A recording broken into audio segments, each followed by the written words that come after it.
After 10 years, Attack on Titan is finally over. At first, this video was supposed to be kind of my reaction to the ending. But when I was watching the episode, there's only one word that can really describe how I felt. Nostalgic. It's not every day you get to experience something you grew up with for 10 years, something that changed your life, something that changed anime as a whole finally end. So I just want to remember why I loved it so much, the impact the show had, and I want you to come on this nostalgic journey with me.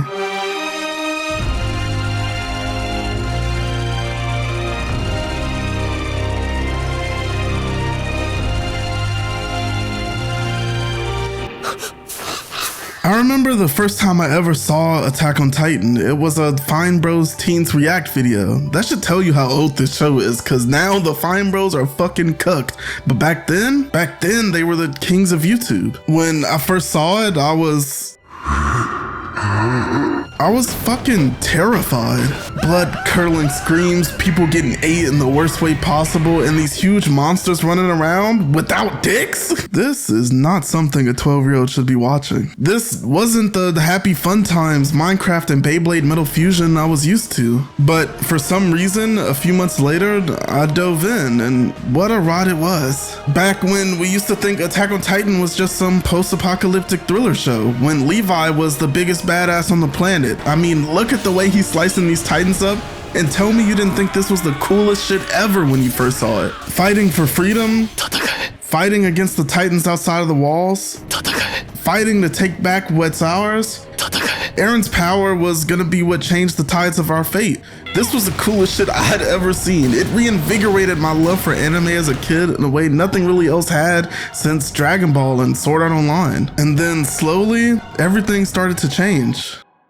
Season 2 is what hooked me on this show. It's what kept me interested in it coming back even with the 4-year gap in between. And now, I was older, I was smarter, I was sitting around playing Attack on Titan tribute games, I owned a Pokemon Go gym, 13 Reasons Why already prepared me for the sad shit. The creepy shit didn't bother me as much anymore, and I was able to really start to understand parts of the story. We weren't just fighting Titans anymore, we were fighting people, and there's Titans in the walls? Everything you thought you knew about this show was turned on its head. I spent hours just talking to my friends about random theories and predictions we had. Every episode had you at the edge of your seat. Who are the other Titans? What's the deal with this Titan with all the fur on it? Why can he talk and order Titans around? Connie's mom is a Titan? Ymir is a fucking shifter? And all of that anxiety led up to one of the most iconic moments in the show.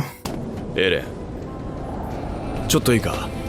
話があるんだが、俺たちは5年前壁を破壊して人類への攻撃を始めた。俺たちはガキで何一つ知らなかったんだよ。俺が鎧の巨人で、こいつが超大型巨人ってやつだ。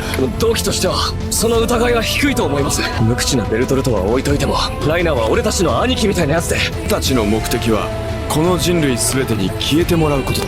誰が人なんか殺したいと思うんだ。だがそうする必要はなくなった。お前さ、疲れてんだよ。ここに長く居すぎてしまったんだな。昔のライナーは戦士だった。こんな奴らがいるなんて知らずにいれば何が正しいことなのかわからん。ただライナー、俺のすべきことはやるんだな。自分のした行いや選択に対し今ここで戦士として最後まで責任を果たすことだ。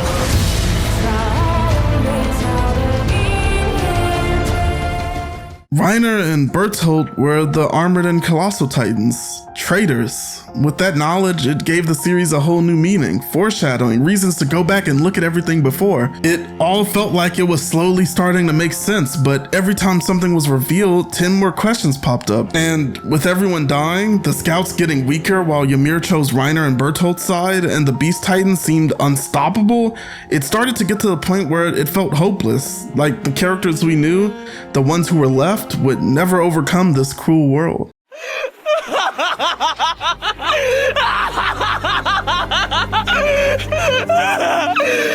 何にも変わってねえな、お前は。何にもできねえじゃねえかよ。何にも。エレン、そんなことないよ。私に生き方を教えてくれてありがとう。マフラーを巻いてくれてありがとう。そんなもん何度でも巻いてやる。これからもずっと俺が何度でも。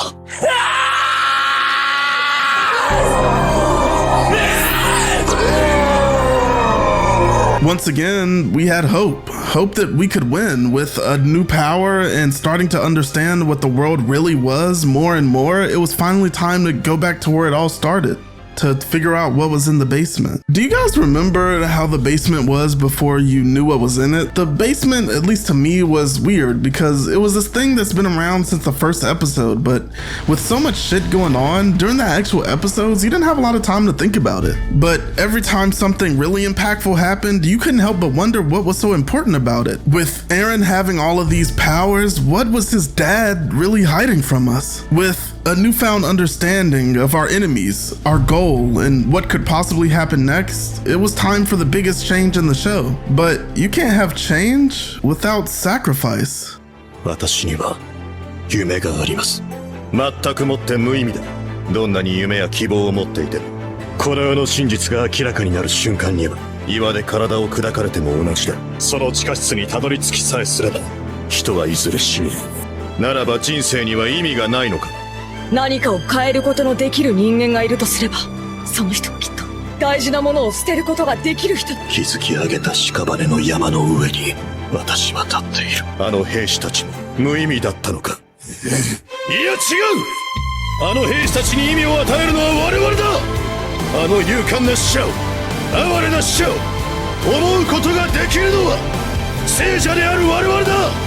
我々はここで死に、次の聖者に意味を託す。それこそ唯一この残酷な世界に抗う術なのだ。兵士を怒る、兵士を叫ぶ、兵士を叩け。Erwin was the GOAT, and he died right before his theory was proven right, but this is where Attack on Titan peaked for me. For all the twists and turns the show had, it was still mostly a straight line, and then you get here and it's like, holy shit. To start so small with such a simple idea, humanity fighting to get its freedom back against these oppressive devils, slowly discover the secrets of the world and think you have it all figured out, just to completely flip all of that shit on its head. And somehow, when you went back to look at all the old scenes and re-examined what you thought you knew, it still all made sense. Lots of anime tell great stories, but the ability to do a plot twist this big and have it still all connect had to be magic. This time, every answer you got sparked 20 new questions. Discussions about what was going on, what was going to happen next were endless.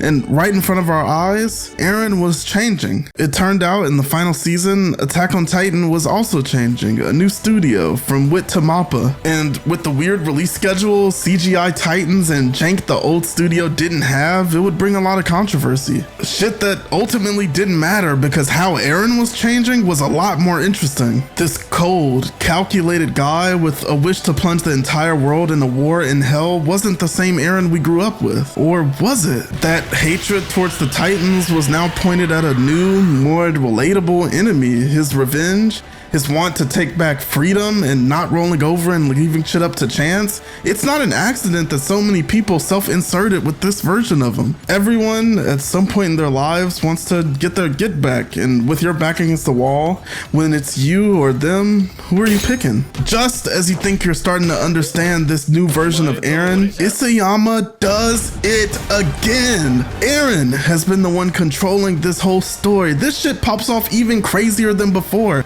Anime only threads explaining what is going on and how we think Eren's future sight powers work and what it explains in the rest of the show are pages long. Infinite YouTube videos were made trying to explain it. Montages of what Eren really saw when he kissed Historia's hand were being released. But with all that power, Eren decided to keep moving forward.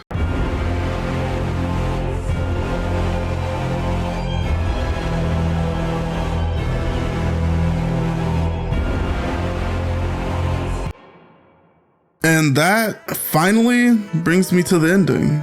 The decade you spent with these characters, and ultimately, Eren doesn't achieve much outside of saving his friends. He doesn't complete his genocide. Isayama leaves it up in the air whether he breaks the cycle of titans or not, and he definitely doesn't break the cycle of violence. Maybe it can't be broken. Maybe that cycle of violence is part of our nature, but does that make everything we do pointless? Fuck no, man. Just like Erwin said, you're the one who defines the meaning in your life, who defines the meaning of other people, who defines the meaning of the 10 years you spent with this show. The world is cruel. The universe is unfeeling. People are still fighting wars today, but it's also beautiful. Love is what has the potential, even if only for a moment, to break the cycle of hatred. Love is what allows enemies to become friends through understanding and empathy, through feeling, through connection, through just existing and being born into this world. You have the choice to experience something special, to choose what you treasure and value. Armin is the narrator of this story, telling you to choose peace, to choose love, to choose hope. What will you choose to do?